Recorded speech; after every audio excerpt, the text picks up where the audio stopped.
ஆச்சி மசாலா. எந்த சமையலும் ருசி தேடும் ரகசியம். 20 ரூபாய்.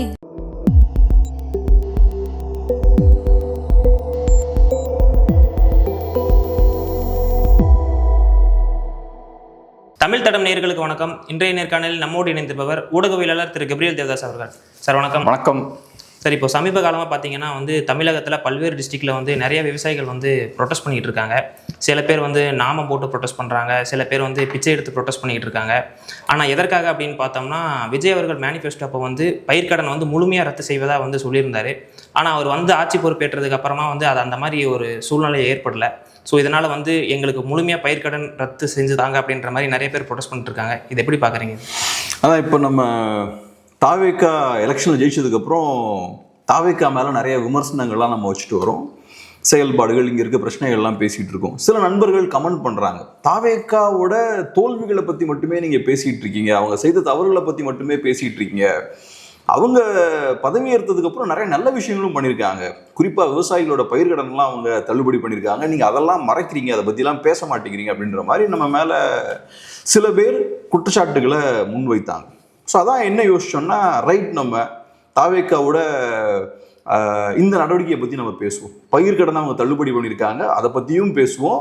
அதுக்குள்ளே இருக்கக்கூடிய குளறுபடிகளை பற்றியும் பேசுவோம். ஏன்னா தாவேக்காக்காரங்க லிட்டரலாக விவசாயிகளை ஏமாத்திருக்காங்க. விவசாயிகளுக்கு விஜய் அவர்கள் ப்ராமிஸ் பண்ணது வேற, செஞ்சது வேற ஒன்று. ஸோ நீங்கள் சொன்னதை செய்யலை. ஆனால் பேசும்போது பார்த்தோன்னா, நாங்கள் விவசாயிகளோட பயிர்க்கடன்லாம் ரத்து பண்ணிட்டோம் அப்படின்ற மாதிரி பேசுகிறாங்க. ஸோ அந்த விஷயத்துல கூடிய சிக்கல்கள் என்ன அப்படின்றத பார்ப்போம். முதல்ல என்ன அவங்க ப்ராமிஸ் பண்ணுறாங்கன்னு பார்த்தோம்னா, 5 ஏக்கருக்கும் குறைவான நிலம் இருக்கக்கூடிய விவசாயிகளோட கடனை 100% தள்ளுபடி பண்ணிடுவோம். ஸோ 5 ஏக்கர்ஸ் லேண்டுக்கு கம்மியாக வச்சுருப்பாங்க இல்லையா விவசாயிகள் நிலத்தை, அவங்களோட கடனை முழுமையாக நாங்கள் தள்ளுபடி பண்ணிடுவோம். அதே மாதிரி 5 ஏக்கருக்கு மேலே நிலம் வச்சிருக்கக்கூடிய விவசாயிகள் இருப்பாங்க இல்லையா, அவங்களோட பயிர்க்கடனை 50% தள்ளுபடி பண்ணிடுவோம். ஸோ எலெக்ஷனுக்கு முன்னாடி ரொம்ப சிம்பிளாக இந்த மாதிரி கண்டிஷனை கொடுக்குறாங்க. ஆனால் எலெக்ஷன் முடிஞ்சதுக்கப்புறம் தாவேக்கா என்ன பண்ணுறாங்கன்னா, பயிர்க்கடனை நாங்கள் தள்ளுபடி பண்ணுறோன்னு சொல்கிறாங்க. ஆனால் உள்ளே பார்த்தோம்னா ஏகப்பட்ட கண்டிஷன்ஸை கொடுக்குறாங்க. ஓப்பனாக சொல்லும்போது பயிர்க்கடனை நாங்கள் தள்ளுபடி பண்ணிட்டோம் அப்படின்னு ஓப்பனாக அவங்க சொல்கிறாங்க, விவசாயிகளுக்கான கடன்லாம் தள்ளுபடி பண்ணிட்டோன்னு. ஆனால் உள்ளே போய் பார்த்தா ஏகப்பட்ட கண்டிஷன்ஸ் அங்கே இருக்குது. முதல்ல பார்த்தோம்னா விவசாயிகளை 3 கேட்டகரியாக பிரிக்கிறாங்க. Marginal farmers, small farmers, large farmers அப்படின்னு 3 கேட்டகரியாக பிரிக்கிறாங்க. அதில் நம்ம ஃபஸ்ட்டு என்ன ப்ராமிஸ் பண்ணுறாங்க, நிலத்தோட அளவை வச்சு அவங்க விவசாயிகளுக்கு முழுமையாக நம்ம பயிர்க்கடனை ரத்து பண்ணணுமா 50% ரத்து பண்ணணுமான்றதை தீர்மானிக்கிறாங்க. இப்போ என்ன பண்ணுறாங்க, நிலத்தோட சைஸை விட்டாங்க. நிலத்தோட சைஸை விட்டு இப்போ என்ன பண்ணுறாங்க, அமௌண்ட்டை கொண்டு வராங்க, லோன் அமௌண்ட்டை கொண்டு வராங்க. 50,000 வரைக்கும் இப்போ விவசாயிகள் கடன் வாங்கினாங்கன்னா 100% அதை தள்ளுபடி பண்ணுறாங்க. யாருக்கு? Marginal farmers. மார்ஜினல் ஃபார்மர்ஸ்னா 2.5 ஏக்கருக்கும் கம்மியாக நிலம் வச்சிருக்கவங்க. ஸோ 2.5 ஏக்கருக்கும் கம்மியாக நிலம் வச்சிருக்கவங்க 50,000 வரைக்கும் கடன் வாங்குறாங்கன்னா முழுமையாக அதை தள்ளுபடி பண்ணிடுவாங்க. அதே மாதிரி ஸ்மால் ஃபார்மர்ஸ் அப்புறம் லார்ஜ் ஃபார்மர்ஸ் இருக்காங்க இல்லையா. ஸ்மால் ஃபார்மர்ஸ்னா 5 ஏக்கர் வரைக்கும், 2.5லேருந்து 5 ஏக்கர் வரைக்கும் நிலம் வச்சிருக்கவங்க ஸ்மால் ஃபார்மர்ஸ். 5 ஏக்கருக்கு மேலே வச்சிருக்கவங்க லார்ஜ் ஃபார்மர்ஸ். ஸ்மால் ஃபார்மர்ஸும் லார்ஜ் ஃபார்மர்ஸும் 50,000 வரைக்கும் அவங்க கடன் வாங்குறாங்கன்னா அதில் 50% தான் அவங்க தள்ளுபடி பண்ணுறாங்க. அதுக்கப்புறம் 50,000லேருந்து 60,000 வரைக்கும் கடன் வாங்குறாங்கன்னா மார்ஜினல் ஃபார்மர்ஸுக்கு 40,000 ருபீஸை தள்ளுபடி பண்ணுறாங்க. அதே இது லார்ஜ் ஃபார்மர்ஸுக்கும் ஸ்மால் ஃபார்மர்ஸுக்கும் 20,000 தான் தள்ளுபடி பண்ணுறாங்க. 60,000லேருந்து 70,000 வரைக்கும் கடன் வாங்கியிருக்காங்கன்னா மார்ஜினல் ஃபார்மர்ஸுக்கு 30,000 ருபீஸை தள்ளுபடி பண்ணுறாங்க. அதே இது ஸ்மால் ஃபார்மர்ஸுக்கும் லார்ஜ் ஃபார்மர்ஸுக்கும் அவங்களுக்கும் 30% தள்ளுபடி பண்ணுறாங்க. குறிப்பாக இதில் என்ன சிக்கல்னு பார்த்தீங்கன்னா, 1 லட்சத்துக்கு மேலே கடன் வாங்கினாங்கன்னா மார்ஜினல் ஃபார்மர்ஸாக இருந்தாலும் பரவாயில்ல, லார்ஜ் ஃபார்மர்ஸ், ஸ்மால் ஃபார்மர்ஸாக இருந்தாலும் பரவாயில்ல, எல்லாருக்கும் 5,000 ரூபா மட்டும் ஒரு டோக்கன் ரிலீஃபாக கொடுக்குறாங்க. ஸோ அப்போ அவங்க சொன்னது ஃபஸ்ட்டு என்ன, 5 ஏக்கருக்கு கீழே நீங்கள் நிலம் வச்சுருந்தீங்கன்னா உங்களோட கடனை நாங்கள் தள்ளுபடி பண்ணிடுவோம். நீங்கள் 1 லட்ச ரூபா வாங்கினாலும் சரி, 50,000 ரூபா வாங்கினாலும் சரி, 75,000 வாங்கினாலும் சரி, உங்கள் கடன்கள் தள்ளுபடி பண்ணப்படும். ஆனால் இப்போ என்ன ஆயிருக்குன்னு பார்த்தோம்னா அமௌண்ட்டை ஃபிக்ஸ் பண்ணுறாங்க. ஸோ நீங்கள் 1 லட்ச ரூபா கடன் வாங்கியிருந்தீங்கன்னா உங்களுக்கு 5,000 ரூபா தான். அப்போ நீங்கள் நீங்க ஒரு மார்ஜினல் ஃபார்மரா இருந்தும் 2.5 ஏக்கர் நிலத்துக்கு கீழே தான் உங்களுக்கு நிலம் இருக்குன்னு வச்சுப்போம். சின்ன ஒரு இடத்துல தான் விவசாயம் பண்றீங்க. ஆனா நீங்க 1 லட்ச ரூபா கடன் வாங்கியிருக்கீங்கன்னு வச்சுப்போம். அப்போ உங்களுக்கு 5000 ரூபா தான் கிடைக்கும். உங்களோட இழப்பு மிக பெருசா இருக்கும். ஸோ அதனால இப்ப பார்த்தோம்னா ரொம்ப வசதியா அவங்க கண்டிஷன்ஸை மாத்திக்கிட்டாங்க. கேட்டா என்ன சொல்றாங்க, எங்களுக்கு வந்து இப்ப நிதிச்சுமை ரொம்ப மோசமா இருக்கு, அரசு கையில பணம் இல்லை, கஜானா காலியா இருக்கு, அதனால எங்களால் இந்த விஷயங்கள்லாம் பண்ண முடியல அப்படின்ற மாதிரி ஒன்று சொல்றாங்க. ரெண்டாவது, சில ஆர்பிஐ கைட்லைன்ஸும் இருக்கு, ரிசர்வ் பேங்க் ஆஃப் இந்தியாவோட கைட்லைன்ஸும் இருக்கு. இப்போ இந்த லோன்ஸ் எல்லாம் யார் பெரும்பாலும் கொடுக்குறாங்கன்னு பார்த்தோம்னா கோஆபரேட்டிவ் பேங்க்ஸ் வந்து இது கொடுக்குறாங்க. ஸோ பிரைவேட் பேங்க்ஸ்கிட்ட கடன் வாங்கின விவசாயிகளுக்கு இந்த விஷயம்லாம் அப்ளை ஆகாது. கோஆபரேட்டிவ் பேங்க்ஸ் கிட்ட இருந்து கடன் வாங்கின விவசாயிகளுக்கு தான் இந்த லோன் வேவர் இருக்குல்ல, தள்ளுபடி இருக்குல்ல, இதெல்லாம் செல்லுபடி ஆகும். ஸோ இப்போ கோஆபரேட்டிவ் பேங்க்ஸை பொறுத்தளவில் அவங்க ரைட் நீங்கள் சொல்லியாச்சும் அவங்க தள்ளுபடி பண்ணிடுவாங்க. அதுக்கப்புறம் அரசு 45 to 60 டேஸில் அந்த பணத்தை திரும்ப கொடுக்கணும் கோஆபரேட்டிவ் பேங்க்ஸுக்கு. இல்லாட்டி இந்த பேங்க்ஸ்லாம் திவால் ஆகி போயிடும். ஸோ அரசு திரும்ப பணத்தை கொடுக்கணும். அதுக்கு டைம் 45 to 60 டேஸ் தான். ஸோ அப்படி இருக்கும்போது என்ன ஆகுதுன்னு பார்த்தோம்னா டைமும் ரொம்ப கம்மியாக இருக்குது. அரசு கையில் இப்போ பணம் இல்லைன்ற போது குயிக்காக அந்த பணத்தை ரீபே பண்ண முடியாது கோஆபரேட்டிவ் பேங்க்ஸுக்கு. ஸோ அதனால இந்த சிக்கல்கள் இருக்குது. ஒன்று, கையில் கஜானால பணம் இல்லை. ரெண்டாவது, எங்களால் திரும்பவும் டக்குன்னு குயிக்காக பணத்தையும் ரிட்டர்ன் பண்ண முடியாது. ஸோ அதனால என்ன பண்ணுறோம், நாங்கள் சொன்னதை செய்யலை அப்படின்ற ஒரு இடத்துக்கு தாவேக்கா வராங்க. இப்போ இதில் விஷயம் என்னன்னா, இது காட்டக்கூடியது என்னன்னா, உங்களுக்கும் திமுகவுக்கும் ஒரு டிஃப்ரென்ஸும் கிடையாது. 1000 ரூபா கொடுப்பேன்னு சொன்னாங்க, பெண்களுக்கு 1000 ரூபா, ரேஷன் கார்டு வச்சிருக்க எல்லா பெண்களுக்கும் 1000 ரூபா. வந்ததுக்கு அப்புறம் என்ன பண்ணாங்க, இதே மாதிரி நிறைய கண்டிஷன்ஸ்லாம் போட்டாங்க.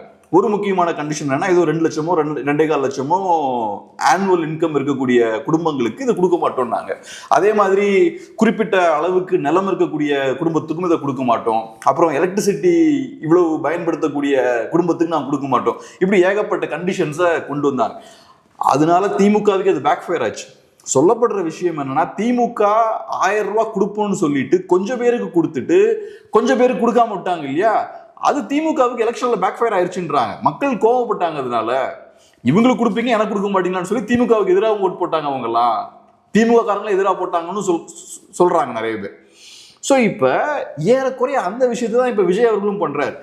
ஏன் ஸ்பெசிபிக்கா நான் தாவேக்காவை குறை சொல்றேன்னா, திமுக அந்த வேலையை பண்ணும்போது தாவேக்கா அதை எதிர்த்தாங்க. அப்ப விஜய் அவர்கள் பிரச்சாரம் பண்ணும்போது என்ன சொன்னாரு, நாங்க சொல்றதை செய்வோம், எல்லாருக்கும் நாங்க செய்வோம், நாங்க ஒரு விஷயத்த அறிவிச்சுக்கிட்டு அதுக்கப்புறம் நாங்க கண்டிஷன்ஸ் எல்லாம் போட மாட்டோம், அதுக்கு ஸ்பெசிபிக்கா இந்த 1000 ரூபாய் மகளிர் உரிமை தொகையை அவர் பாயிண்ட் பண்ணி சொல்றாரு. 1000 ரூபாய் தருவோம்னு சொல்லிட்டு அவங்க எல்லாருக்கும் தரல, ஆனா நாங்க அப்படி இருக்க மாட்டோம், எல்லாருக்கும் கொடுத்துருவோம் அப்படின்லாம் பேசுறாரு. அப்ப அதே விஷயம் இங்கேயும் அப்ளை ஆகும்ல. இப்ப நீங்க திமுக கிட்ட அப்ப கேட்ட அவங்க என்ன சொல்லுவாங்க, ஏன் சார் நீங்க எல்லாரும் கொடுக்கலன்னு சொன்னா என்ன சொல்லுவாங்க, திமுக நிதிச்சுமை இதேதான் சொல்லுவாங்க. அப்புறம் திமுக சொல்ற அதே கதை தான் நீங்க என்கிட்ட சொல்றீங்க. எக்ஸாக்டா நீங்க சொல்ற அதே காரணத்தை தான் திமுகவும் சொன்னாங்க. எங்க கிட்ட பெரிய நிதிச்சுமை இருக்கு, அதிமுக பெரிய கடனை விட்டு போயிட்டாங்க, கஜானா காலியா இருக்குன்னா கதை சொன்னாங்க. இப்ப அதே காரணத்தை நீங்க சொல்றீங்க. அப்ப உங்களுக்கும் திமுகவுக்கும் என்ன வித்தியாசம்? ஒரு வித்தியாசமும் கிடையாது. அதான் இங்க பெரிய ஒரு சிக்கலா இருக்கு. இப்ப விவசாயிகள் பெரிய சிக்கல்ல மாட்டிட்டு இருக்காங்க தமிழ்நாட்டில். இந்தியா முழுக்க பெரிய சிக்கல்ல இருக்காங்க, தமிழ்நாட்டிலையும் பெரிய சிக்கல்ல இருக்காங்க. இப்ப திமுக பெரிய growth ரேட்லாம் இருக்குன்னுலாம் பந்தா பண்ணிட்டு இருக்காங்க இல்லையா, டபுள் டிஜிட் growth ரேட்லாம். அக்ரிகல்ச்சர் செக்டர் எடுத்துக்கிட்டோம்னா அக்ரிகல்ச்சர் செக்டார்ல டபுள் டிஜிட் growth ரேட்லாம் இல்லை. இன்ஃபேக்ட் growth இல்லை, மைனஸ்ல இருக்கு. ஸோ அக்ரிகல்ச்சர் செக்டாரே சுருங்கிட்டு இருக்கு, ஷ்ரிங்க் ஆகிட்டு இருக்கு. அவ்வளோ பெரிய சிக்கல் அங்கே போய்கிட்டு இருக்கு. அப்படி இருக்கும்போது நீங்க விவசாயிகளுக்கு கொடுத்த ப்ராமிஸை கீப் அப் பண்ணாம பச்சையா விவசாயிகளை ஏமாத்திருக்கீங்க. இப்ப விவசாயிகள் கோவப்பட்டு அவங்க ப்ரொடெஸ்ட் பண்ணிட்டு இருக்காங்க. ஸோ அதனால தாவேக்கா வந்ததுல இருந்து இப்ப வரைக்கும் அவங்க செய்யக்கூடிய ஒவ்வொரு விஷயங்களையும் பார்த்தோம்னா எந்த டிஃபரன்ஸுமே இல்லை. திமுக அதிமுக பண்ற அதே விஷயத்தை தான் பண்றாங்க. இன்ஃபேக்ட் நான் என்ன சொல்லுவேன்னா, இந்த இடத்துல அதிமுக இன்னும் பெட்டரா செயல்பட்டு இருக்காங்க. 2021 12,000 கோடி ரூபான்னு நினைக்கிறேன் லோன்ஸை வந்து அவங்க வேவர் பண்ணாங்க, கடனை வந்து தள்ளுபடி பண்ணாங்க. அதுக்கு முன்னாடியும் அவங்க இந்த விஷயம் எல்லாம் பண்ணியிருக்காங்க. விவசாயிகளுக்கு நிறைய பண்ணாங்க ஆக்சுவலா திமுக ஓரளவுக்கு பண்ணாங்க, திமுக விட அதிமுக இன்னும் பெட்டரா பண்ணாங்க. அதனாலதான் இப்ப இந்த அறிவிப்பு அரசு தரப்புல இருந்து வரும்போது இபிஎஸ் அதை கடுமையாக எதிர்க்கிறார். ஏன்னா இபிஎஸ் அவர்களை பொறுத்தல அவருக்கு தெரியும் அவங்க பீரியட்ல 2021 12,000 கோடி ரூபாவை ரைட் ஆஃப் பண்ணியிருக்காங்க அந்த லோன்ஸை. அது சாதாரண விஷயமே கிடையாது. ஸோ இதை ஒரு ஸ்கேம்னு அவர் சொல்லியிருக்காரு. ஸோ நீங்கள் 2 திராவிட கட்சிகளும் மோசம்னு சொல்கிறீங்க, ஆனால் நீங்கள் அவங்கள விட மோசமாக இருக்கீங்க. ஆனால் அது ப்ராக்டிக்கலாக அது சாத்தியம் இல்லை தானே? இது இவ்வளோ அமௌண்ட்டு கிட்டத்தட்ட 12,000 கோடி ரூபாய் கொடுத்து இவங்க எல்லாத்துக்கும் லோன் வேவ் பண்ணுறது வந்து அது ப்ராக்டிக்கலாக வந்து சாத்தியப்படாது. ப்ராக்டிக்கலாக சாத்தியம் இல்லைன்றது யாருமே செய்யாத ஒரு விஷயத்தை தான் ப்ராக்டிக்கலாக சாத்தியம் இல்லைன்னு நீங்கள் சொல்ல முடியும். அதுதான் அதிமுக பண்ணியிருக்காங்களே. ரெண்டாவது என்ன கேட்டிங்கன்னா, சாத்தியமோ சாத்தியம் இல்லையோ அது ரெண்டாவது. நீங்கள் என்ன சொன்னீங்கன்றதான் முக்கியம். உங்களோட ப்ராமிஸ் என்ன? தாவேக்காவை எடுத்துக்கிட்டோம்னா உங்களோட பேச்சு வந்து அவ்வளோ தூரத்துக்கு இருந்தது. இப்போ நீங்கள் 2,500 ரூபா கொடுக்குறேன்னு சொல்லியிருக்கீங்க, இதே உங்களால் பண்ண முடியல. இப்போ இதுக்கு மொத்தமாக அரௌண்ட் 2,000 crores வந்து கவர்மெண்ட் ஸ்பெண்ட் பண்ண வேண்டியிருக்கும் இந்த தள்ளுபடி, கடன் தள்ளுபடிக்கு. இதுக்கே உங்களுக்கு திணறுது. நீங்கள் இதில் மாதம் 2,500 ரூபா கொடுக்குறேன்னு சொல்கிறீங்க. மாதம் 2,500 ரூபா கொடுத்தா என்ன ஆகும்? 20,000 30,000 கோடி ரூபா போகும், வருஷம் போகும். அதுக்கு எங்கே போவீங்க? ஸோ அப்போ எதையும் யோசிக்கிறதே கிடையாது. எலெக்ஷனில் ஜெயிக்கணும்னா ஒரு நரேட்டிவ் செட் பண்ணணும். திமுக எதிர்ப்புன்னு பேசணும். திமுக எதிர்க்கவே இல்லை. இவங்க திமுகவை தாவேக்கா எந்த இடத்துலையும் எதிர்க்கல. திமுகவை எதிர்க்கிற மாதிரி ஏதாவது பேசிக்கிட்டு இருப்பாங்க. ஸ்டாலின் சார்பாங்க, திமுகம்பாங்க, தீய சக்திம்பாங்க. அதை தாண்டி திமுகவுக்கு பிரச்சனை கொடுக்குற மாதிரி எந்த வேலையும் தாவேக்கா பண்ணல. களத்தில் இறங்கிலாம் ஒன்றும் போராடல. அப்படி ஒரு நரேட்டிவ் செட் பண்ணாங்க. இன்னொரு சைடில் போலியான ப்ராமிசஸ். நாங்கள் வந்தோன்னா 2,500 ரூபா கொடுத்துருவோம், நாங்கள் எந்த டிஸ்கிரிமினேஷனும் பண்ண மாட்டோம், எல்லாருக்கும் நாங்கள் கொடுத்துருவோம், திமுக மாதிரி நாங்கள் கிடையாது, அப்புறம் 6 கேஸ் சிலிண்டர் கொடுப்போம், தங்கம் கொடுப்போம், வேலை இல்லாமல் இருந்தால் அவங்களுக்கு ஒரு காசு கொடுப்போம், இவருக்கு காசு கொடுப்போம், எல்லாத்துக்கும் நாங்கள் அதை பண்ணுவோம் இதை பண்ணுவோம்னு சொல்லியாச்சு. இப்போ உங்களுக்கு வந்த உடனேயும் நீங்கள் விவசாயிகளுக்கு ஒரு ரிலீஃப் கொடுக்கணும்னு நினைக்கிறீங்க. அதை உங்களால் முழுமையாக பண்ண முடியல. அது நீங்கள் ப்ராமிஸ் பண்ணது. அதை நீங்கள் கொடுக்கும்போது என்ன பண்ணுறீங்க? அறகுறையாக பண்ணுறீங்க. திமுக அதிமுகவை விட மோசமாக பண்ணுறீங்க. அப்போ நான் உங்ககிட்ட கேட்பேன், ஏன்னா நீங்கள் பேசின பேச்சு அவங்கள விட பயங்கரமாக பேசிக்கிட்டு அவங்கள விட மோசமாக நீங்கள் செயல்பட்டீங்கன்னா அப்போ உங்களுக்கு இதுவே பண்ண முடியல, இதில் மற்றதெல்லாம் எப்படி பண்ணுவீங்க? இப்போ கேட்டால் கடன் இருக்குலாம் சொல்லக்கூடாது. எலெக்ஷனில் ப்ராமிஸ் பண்ணும்போது கடன் இருக்குன்னு உங்களுக்கு தெரியாதா என்ன? எல்லாம் உங்களுக்கு தெரியும், கடன் இருக்குன்றதெல்லாம் தெரியும். தெரிஞ்சுதான் நீங்கள் ப்ராமிஸ் பண்ணுறீங்க. அப்போ நீங்கள் மக்களை முட்டாளாக்கும் தான் அதெல்லாம் பேசியிருக்கீங்க. அதுவும் குறிப்பாக விவசாயிகள் நான் சொன்ன மாதிரி மற்ற மக்களை விட ரொம்ப மோசமான இடத்துல இருக்காங்க. இன்னைக்கு பெரிய ஒரு சிக்கல்ல விவசாயம் இன்னைக்கு இருக்கு. தமிழ்நாட்டிலையும் சரி, இந்தியாவிலையும் சரி, உலகம் முழுக்கமும் சரி, விவசாயம் பெரிய ஒரு சிக்கல் இருக்கு. அந்த டைம்ல இந்த மாதிரி ஏமாத்திட்டு இருக்காங்க. இப்ப விவசாயிகளுக்கு இவங்க சொன்னதை செய்ய வைக்கிறதுக்கு வெளியே வந்து போராடணும். அவங்க வேலையை விட்டுட்டு வெளில வந்து இப்ப போராடணும். இப்ப இன்னொன்னு சொல்றேன். இப்ப நீங்க ஒரு கேள்வி கேட்கலாம். தாவேக்கா கவர்மெண்ட் ஃபார்ம் பண்ணி 20 days தான் ஆச்சு. அதுக்குள்ள எதுக்கு இந்த கடன் தள்ளுபடி தேவைப்படுது? மேபி இன்னும் ஒரு 2 மாதம் கழிச்சு பண்ணலாமே, கொஞ்சம் நிதிநிலையெல்லாம் கொஞ்சம் சரியானதுக்கு அப்புறம் முழுமையாக அதை பண்ணியிருக்கலாமே, ஏன் இப்போ அவசரப்பட்டு இருக்கிறத அப்படியே கொடுக்குறாங்க நீங்கள் கேட்கலாம். இதில் சிக்கல் என்னன்னா, விவசாயம் சாதாரண விஷயம் கிடையாது, மற்ற தொழிலாளர்கள் மாதிரி கிடையாது. விவசாயத்தில் சிக்கல் வந்துச்சுன்னா நாளைக்கு தட்டில் சோறு இருக்காது. அது இவங்களுக்கும் தெரியும். எல்லா அரசுகளுமே விவசாயிகளோட கடன்லாம் தள்ளுபடி பண்ணுறாங்கன்னா விவசாயிகள் மேலே இருக்கக்கூடிய அக்கறைனால கிடையாது. மேபி அக்கறையும் இருக்கலாம், பட் அதையும் தாண்டி விவசாயிகள் பாதிக்கப்படுறாங்கன்னா நாளைக்கு உணவு உற்பத்தியோட அவுட்புட் இருக்குல்ல கம்மியாச்சுன்னா என்ன ஆகும்? உணவுப் பொருட்களோட ரேட்லாம் ஏறிடும். ஸோ அதனால அது எல்லாருக்கும் பெரிய பாதிப்பு ஏற்படும். அதனால தான் இவங்க இந்த விஷயத்தெல்லாம் பண்றாங்க. விவசாயிகளுக்கு இன்னைக்கு ஒரு 50,000 ரூபா லோனை வேவர் பண்றாங்க, தள்ளுபடி பண்றாங்கன்னா அதை நீங்க பண்ணாதான் நாளைக்கு விவசாயிகளால் அடுத்த தடவை கடன் வாங்க முடியும். இந்த லோனை கிளியர் பண்ணாதான் அடுத்தது திரும்ப விவசாயிகளால கடன் வாங்க முடியும் கோஆபரேட்டிவ் பேங்க்ல போய். அதை வாங்கினாதான் விதையை வாங்க முடியும், அப்பதான் உரம் வாங்க முடியும், அப்பதான் டிராக்டருக்கு வாடகை கட்ட முடியும். இதெல்லாம் பண்ணாதான் நம்ம தட்டில் சோறு வரும். ஸோ நீங்க இதை இவ்வளவு அவசரப்பட்டு பண்றீங்கன்னா உங்களுக்கு தெரியுது அங்க நிலைமை சரியில்லைன்னு தெரியுது. அதை நம்ம செய்யாம விட்டோம்னா அடுத்தது சிக்கல் வரும்னு தெரியுது. அது போக பொலிட்டிக்கலாக பேக் ஃபேர் ஆகும். விவசாயிகள் 30% தமிழ்நாட்டில்.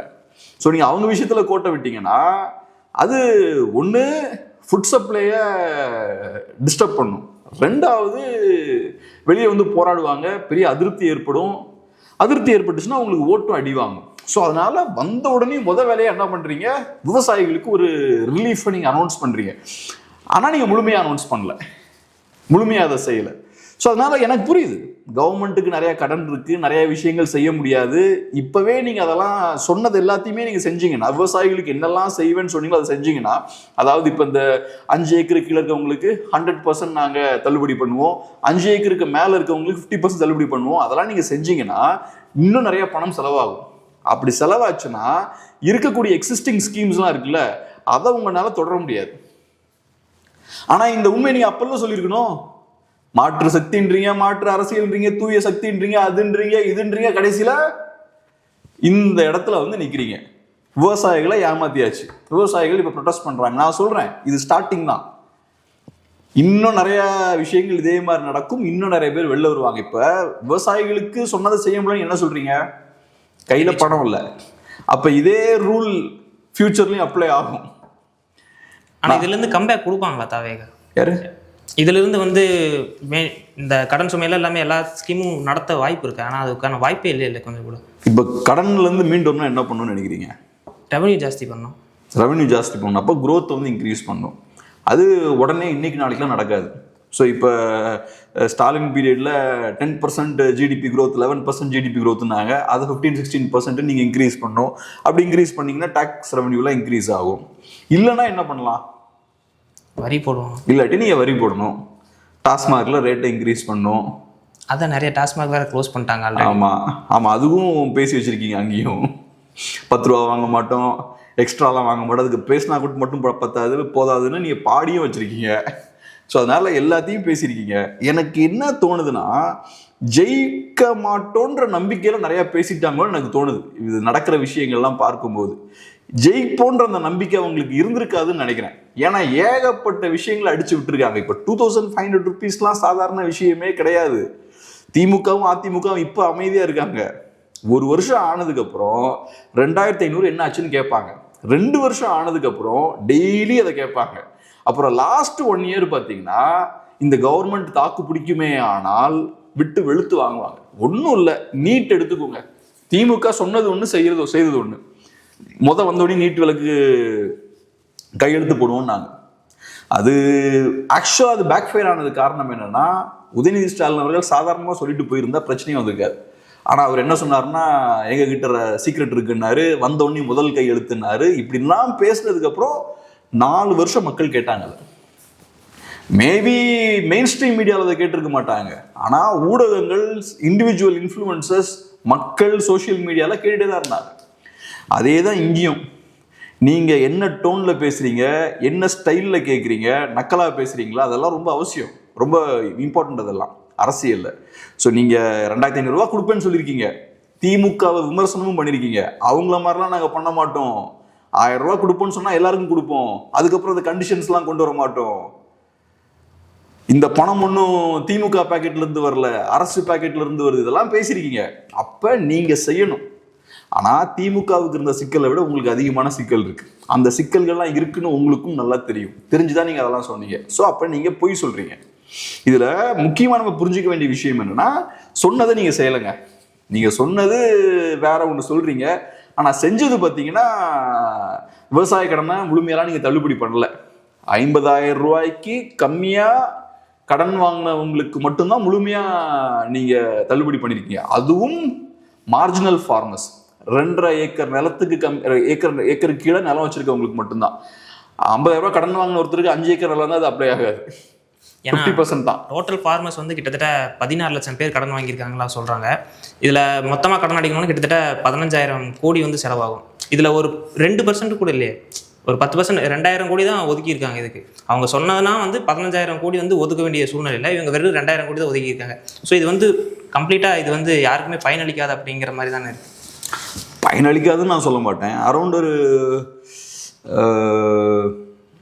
கொஞ்சம் பேருக்கு டெஃபினட்டாக ஏதோ பயன் அளிக்குது. இப்போ இந்த விஷயத்தையாவது பண்ணி ஆகும். நான் சொன்ன மாதிரி இதை நீங்கள் செஞ்சாதான் அவங்க திரும்ப அவங்களால கடன் வாங்க முடியும். ஏன்னா விவசாயம் ஒன்றும் பெரிய செல்வ செழிப்பான துறை கிடையாது, நஷ்டத்தில் ஓடிட்டு இருக்கக்கூடிய ஒரு துறை தான். நான் சொன்ன மாதிரி குரோத்தும் பெருசாக இல்லை. அப்போ விவசாயிகள் தினம் தினம் அவங்க வாழ்வாதாரத்தை நடத்துறதுக்கே ரொம்ப கஷ்டப்பட்டுட்டு இருக்காங்க. ஸோ அப்போ இந்த சின்ன ரிலீஃபாவது கொடுக்கணும், கொஞ்சமாவது அவங்களுக்கு கையில் பணம் போய் சேரணும். அப்போதான் அவங்க நாளைக்கு திரும்பவும் விவசாயத்தை பண்ண முடியும்.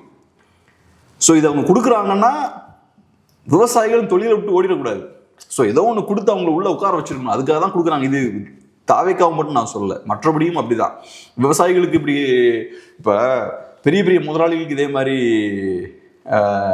லோன்லாம் வேவர் பண்ணுவாங்க. பெரும் முதலாளிகளுக்கு இந்த பேங்க்ஸ் எல்லாம் கிராஷ் ஆகும்போது அதே மாதிரி விவசாயிகளுக்கும் பண்ணுறாங்க. ஸோ பெரிய முதலாளிகள் மேலே நம்ம அரசு வச்சிருக்கக்கூடிய அதே அன்பும் பாசமும் அரசுக்கு விவசாயிகள் மேலே இருக்குன்னு கிடையாது. நீங்கள் விவசாயிகளுக்கு இந்த கடன் தள்ளுபடிலாம் பண்ணலன்னா நாளைக்கு 2 விஷயம் நடக்கும். ஒன்றும் தொழில் விட்டு வெளில போவாங்க, இல்லைன்னா அவங்க வேற மாதிரி விஷயங்கள் நடக்கும். இல்லை, அந்த சூழ்நிலை இப்போவே வந்துருச்சோம். நீங்கள் யூபிலலாம் பார்த்தீங்கன்னா ஃபார்ம் சூசைட்ஸ்லாம் பயங்கர அதிகமாக இருக்குது. ஸோ அந்த சிக்கல்கள் வரும். இதில் என்ன நடந்தாலுமே உங்களுக்கு பிரச்சனை தான். கடைசியில் அது பாதிப்பு விவசாயிகளுக்கு மட்டும் கிடையாது, நமக்கும் வந்து சேர வேண்டிய பொருட்கள் வந்து சேராது. ஸோ அது நமக்குமே சிக்கல் தான். ஸோ அதனால தான் அரசாங்கங்கள் ரொம்ப கவனமாக இருக்கிறது. ரைட்டு, அவங்களுக்கு கொடுக்க வேண்டிய அந்த கொஞ்சம் குறைந்தபட்ச பணத்தையாவது நம்ம கொடுத்துட்டோம்னா குறைந்தபட்சம் அவங்களும் வேலையாவது பார்த்துட்டு இருப்பாங்க. அவங்க அதை நிப்பாட்டிட்டாங்கன்னா நமக்கு சிக்கல்னு அவங்களுக்கு தெரியும். ஸோ அதனால தான் அப்படியே அவங்கள ஏதோ வச்சு அப்படியே ஓட்டிக்கிட்டே இருக்கிறது. அவங்கள பெருசாக மீண்டு வரவும் விடுறது கிடையாது, கம்ப்ளீட்டாக அவங்க கொலாப்ஸ் ஆகிறதையும் அனுமதிக்கிறது கிடையாது. ஒரு மாதிரி அப்படியே வச்சு மெயின்டைன் பண்ணிக்கிட்டே இருக்கிறது. ஆனால் இங்கே சிக்கல் என்னன்னா, நான் பெரிய சிக்கலாக என்னன்னு பார்க்குறேன்னா, நீங்கள் நிஜமாவே மாற்றத்துக்கான ஆட்களாக இருக்கீங்கன்னா மக்கள்கிட்ட உண்மையை பேசியிருக்கணும். இப்போ இவ்வளோ பெரிய சிக்கல் நடந்து போச்சுங்க, எதிர்பாராமல் நடந்துருச்சுன்னே வச்சுப்போமே, விஜய் அவர்கள் ஏன் பேச மாட்டாருங்க? குறைந்தபட்சம் ப்ரெஸ் மீட் வச்சுருக்கணும். இதுக்குன்னு இல்லை, ஜென்ரலாக ஒரு ப்ரெஸ் மீட் வச்சுருக்கலாம் ஜெயிச்சதுக்கப்புறம். அதில் இதையும் கேட்டிருப்பாங்க. கேட்டால் நீங்கள் இதுக்கும் பதில் சொல்லியிருக்கலாம். ஏகப்பட்ட பிரச்சனை இருக்குது. நான் எதிர்பார்த்ததை விட நிதிநிலை ரொம்ப மோசமாக இருக்குது. திமுக அதிமுக 2 பேரோட ஆட்சியும் சேர்ந்து தமிழ்நாடு குட்டிச்சோறாக்கியிருக்காங்க. கொஞ்சம் டைம் கொடுங்க, நாங்கள் எல்லாம் சரி பண்ணிடுறோம். எனக்கு புரியுது, நாங்கள் ப்ராமிஸ் பண்ணது வேற, ஆனால் செஞ்சது வேற ஒன்றா இருக்குது. சொன்னதெல்லாம் நாங்கள் செய்யலை, பட் இருந்தாலும் இந்த சூழலில் குறைந்தபட்சம் எதையாவது பண்ணிடலாம்னு நினச்சி நாங்கள் பண்ணுறோம், கொஞ்சம் பொறுத்துக்குங்க அப்படின்னு பேசலாம். ஆனால் நீங்கள் என்ன பண்ணுறீங்க, ஒரு தப்பு பண்ணுறீங்க, அதுக்கப்புறம் சைலண்ட்டாக இருக்கீங்க. அப்போ அதுக்கு அர்த்தம் என்ன? ஏன்னா டெல்லியிலேயும் இதே மாதிரி தான் நடந்துச்சு. விவசாயிகள் ப்ரொடெஸ்ட் பண்ணிருந்தாங்க, ஆனால் மோடி அவர்கள் கண்டுக்கவே இல்லை. ஸோ இப்போ அதே மாதிரி தான் நடக்குது. விவசாயிகள் ப்ரொடெஸ்ட் பண்ணிருக்காங்க, ஆனால் இவங்க தரப்புலேருந்து யாருமே எதுவுமே பதில் சொல்கிறதே கிடையாது. ஸோ அதனால் எனக்கு என்னன்னா, நீங்கள் டிரான்ஸ்பரண்ட்டாக இருக்கணும். நீங்கள் திமுக ஒன்று செய்யலைன்ற போது நீங்கள் பேசுகிறீங்க, விஜய் அவர்கள் தான் பேசுகிறார். அப்போ கட்சிக்காரங்க பேசல, அறிக்கை விடலை. அப்போ நீங்கள் சொன்னதை செய்யாமல் இருக்கும்போது, இல்லைன்னா செய்ய முடியாமல் போகும்போது அதுக்கும் நீங்கள் விளக்கம் கொடுக்கணும். அதுதான் ரெஸ்பான்சிபிளான ஒரு விஷயமா இருக்கும். ஏன்னா மக்கள் உங்களுக்கு வாய்ப்பு கொடுத்துருக்காங்க, இதெல்லாம் நீங்கள் செய்வீங்கன்னு நினச்சி தான் வாய்ப்பு கொடுத்துருக்காங்க. அப்போ நிஜமாவே நீங்கள் ஒரு ரெஸ்பான்சிபிளான லீடராக இருக்கீங்கன்னா அப்போ கிளியரான ஒரு எக்ஸ்பிளனேஷன் கொடுத்துருக்கணும். பட் அவருக்கு அந்த விஷயம்லாம் இல்லை. தாவேக்காரங்களும் அதை பெருசாக அதெல்லாம் கேட்க மாட்டேங்கிறாங்க.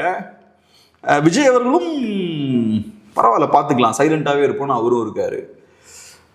இதை இப்போ பாருங்க, இப்போ ப்ரொட்டஸ்ட் நிறைய இடத்துல நடந்துட்டு இருக்கு. தமிழ்நாட்டில் நிறைய பகுதிகளில் போராட்டங்கள் நடந்துட்டு இருக்கு, விவசாயிகள் பண்ணுறாங்க. சிபிஐ சிபிஐ ஐஎம் அவங்களும் பண்ணுறாங்க. அவங்களோட இந்த விவசாயிகள் அசோசியேஷன்லாம் இருக்குல்ல, ஃபார்மர்ஸ் அசோசியேஷன்லாம் இருக்கும்ல, அவங்க சார்பாகவும் போராட்டங்கள் நடத்திட்டு இருக்காங்க. நான் என்ன சொல்லுவேன்னா, அவங்க சார்பாக அங்கே போராட்டங்கள் நடத்துறது ரைட்டு, ஆனால் சிபிஐ சிபிஐஎம் இந்த 2 கட்சிகளும் கடுமையாக அழுத்தம் போடும். அவங்க மட்டும் கிடையாது, மற்ற கட்சிகளும் பண்ணும். பட் அவங்களோட ஃபார்மர்ஸ் அசோசியேஷன்லாம் போராடுறதுனால நான் சொல்கிறேன், அவங்க போராடுறது மட்டும் பத்தாது, நீங்களும் அழுத்தம் போடணும்.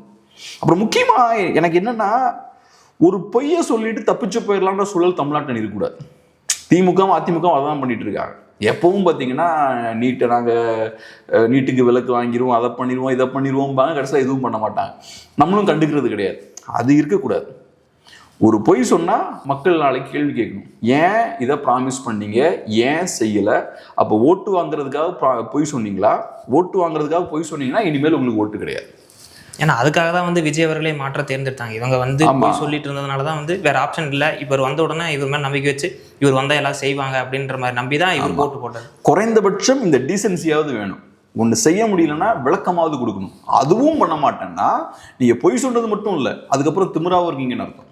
நான் ஒன்று பொய்யை சொல்லி ஓட்டை வாங்கிட்டேன், 2வது நான் உனக்கு விளக்கம்லாம் கொடுக்க மாட்டேன், பொய் தான் சொன்னேன், என்ன பண்ணுவேன் அப்படின்னு இருக்கிறது இருக்குல்ல, அது இன்னும் தப்பு. அது மக்களை அவமதிக்கக்கூடிய விஷயம். ஸோ அதனால் இது பெரிய பிரச்சனைகளை கொண்டு வரும். இப்போ விவசாயிகள் எடுத்துக்கிட்டிங்கன்னா, பெட்ரோல் டீசல் ப்ரைஸ் இன்க்ரீஸ் ஆயிடுச்சு, ஃபர்டிலைசர்ஸோட ப்ரைஸ் இன்க்ரீஸ் ஆயிடுச்சு, உரத்தோட விலை இன்க்ரீஸ் ஆயிடுச்சு, பெரிய லெவலில் உரத்தோட விலை இன்க்ரீஸ் ஆகிட்டு இருக்கு. இப்போ டிராக்டர் ஓட்டணும்னா டீசல் வேணும்னு நினைக்கிறேன். அதுக்கப்புறம் உரத்தோட விலையும் இன்க்ரீஸ் ஆகிட்டுருக்கு. அப்புறம் டிராக்டர்லாம் வாடகைக்கு இருக்கணும்னா அதோட ரேட்டும் இன்க்ரீஸ் ஆகிட்டுருக்கு. அது போக பார்த்தீங்கன்னா கொள்முதல் நிலையங்களில் ஏகப்பட்ட பிரச்சனைகள் இருக்குது. நம்ம ஏற்கனவே பார்த்தோம். 17% என்னமோ அந்த மாய்ஸ்சருக்கு மேலே, அந்த 17%க்கு மேலே மாய்ஸ்சர் இருந்ததுன்னா கொள்முதல் நிலையங்களில் அவங்க வாங்குறது கிடையாது. ஸோ இப்போ வீடியோஸ்லாம் பார்த்தோம், விவசாயிகள் அப்படியே மழையில் அவங்களோட நெல்லெல்லாம் நனையிறதை நம்ம பார்த்தோம். ஸோ அப்போ அதுக்கு தேவையான ஃபெசிலிட்டிஸ் வேணும். அந்த ஃபெசிலிட்டிஸில் அது போக கொள்முதல் நிலையங்களில் நிறைய கரப்ஷன் இருக்குன்ற குற்றச்சாட்டுகள் வைக்கிறாங்க. இப்போ 40 கிலோ எடுக்கிறாங்கன்னா 41 கிலோ எடுத்துருவாங்களாம். ஸோ எக்ஸ்ட்ரா 1-2 கிலோ எடுத்துடுறது. அது போக சில நேரம் நான் சொன்ன மாதிரி இந்த மாய்ஸ்சர், ஈரப்பதம் அதிகமாக இருக்குன்னா, ஈரப்பதம் அதிகமாக இருக்கும்போது கொள்முதல் பண்ணுறதுக்கு கொஞ்சம் எக்ஸ்ட்ரா பணம் வந்து கலெக்ட் பண்ணிடுவாங்களாம். ஸோ இந்த மாதிரியான சிக்கல்கள்லாம் இருக்குது. அந்த மாதிரியான சிக்கல்கள்லாம் இருக்கும்போது அதையும் தாண்டி ஒன்று உரம் வந்து ரேட் இன்க்ரீஸ் ஆகுது, பெட்ரோல் டீசல் ரேட் இன்க்ரீஸ் ஆகுது, டிராக்டர்ஸோட வாடகை இன்க்ரீஸ் ஆகுது, ஏகப்பட்ட கரப்ஷன் இருக்குது. இந்த பிரச்சனைகள் எல்லாம் இருக்கும்போது நீங்களும் சொன்னதை செய்யலை. அப்போ விவசாயிகள் என்ன தான் பண்ணுவாங்க? இப்போ வெளியே வந்து போராடுறாங்க, சொன்னதை செய்யுங்கன்றாங்க. அதனால் எனக்குமே தெரில தாவேக்காவால் என்ன பண்ண முடியும்னு தெரில. ஆனால் ஏகப்பட்டது பேசியிருக்காங்க. என்ன பண்ண முடியும் என்ன பண்ண முடியாதுன்னு தாண்டி நீங்கள் என்ன சொன்னீங்களோ அதை செய்யணும்.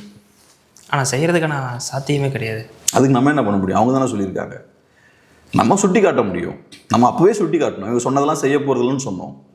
2500 கொடுக்குறேன்னு சொன்னது கொடுக்க முடியாது.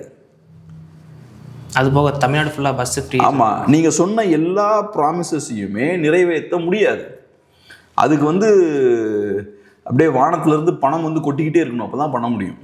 ஸோ அதனால் நீங்கள் சொன்ன எல்லா இலவசங்களையும் உங்களால் கொடுக்க முடியாது. நம்ம அதை சொன்னோம், மக்கள் நம்பினாங்க கொடுப்போம். எல்லாமே கொடுக்க முடியாத தாண்டி ஒன்றாவது நிறைவேற்ற முடியுமான்னா அதுவே கொஞ்சம் சிக்கலாக தான் இருக்குது. சில விஷயங்கள் பண்ணுவாங்க. இப்போ இதை பண்ணுறாங்கல்ல, இதை பண்ணாங்க ஆனால் முழுமையாக பண்ணல. அந்த மாதிரி சில விஷயங்கள் பண்ணுவாங்க. சொன்னதை செஞ்ச மாதிரி காட்டிக்கிறதுக்கு அரையும் குறையுமா பண்ணுவாங்க. அதை கண்டிப்பாக பண்ணுவாங்க. ஆனால் அவங்களால முழுமையாக பண்ண முடியாது. இந்த மாதிரி நீங்கள் உள்ளே போய் பார்த்தா நிறைய ஓட்டைகள் இருக்கும். ஸோ அதனால் எனக்கு ஒரு சந்தோஷமான விஷயம் என்னென்னா, தாவேக்கா ஆட்சி ஆரம்பித்ததுலேருந்து ஏகப்பட்ட தவறுகள் பண்ணிக்கிட்டே இருக்காங்க. ஸோ அதனால ரொம்ப வேகமாக எக்ஸ்போஸ் ஆகிட்டு இருக்காங்க. இப்போ திமுகக்கெலாம் இவ்வளோ வேகமாக எக்ஸ்போஸ் ஆகலை. வந்தாங்கன்னா ஒரு 6 மாதம் அப்படியே அமைதியாக நிம்மதியாக போவாங்க. அதுக்கப்புறம் தான் அவங்களுக்கு நிறைய பிரச்சனைகள் வர ஆரம்பிக்கும். பட் தாவேக்காவுக்கு ஸ்டார்டிங்லேருந்தே நிறைய பிரச்சனைகள், குறிப்பாக முதல் நாள்லேருந்து நிறைய பிரச்சனைகள். மெஜாரிட்டி இல்லை, அதுக்கு அதை சரி பண்ணுறதுக்கு ரொம்ப தவறான வேலைகள் பார்க்குறாங்க. அங்கேருந்து ஆட்களை கொண்டு வர்றது, அதிமுகலேருந்து எம்எல்ஏஸ் எடுக்கிறது, திமுக கூட்டணி கட்சிகளை உடைக்கிறது, உள்ளே கொண்டு வர்றது, இதெல்லாம் பண்ணுறாங்க. ஸோ அவங்க பேரை கெடுத்துக்கிட்டே இருக்காங்க. இப்பயும் பார்த்தீங்கன்னா இதுலேயும் ரொம்ப தவறாக நடந்திருக்காங்க. ஸோ அவங்களோட போக்கை மாற்றிக்கிட்டால் நல்லது. பார்க்கலாம். நிறைய விஷயம் நம்மளோட பகிர்ந்துட்டீங்க. நன்றி.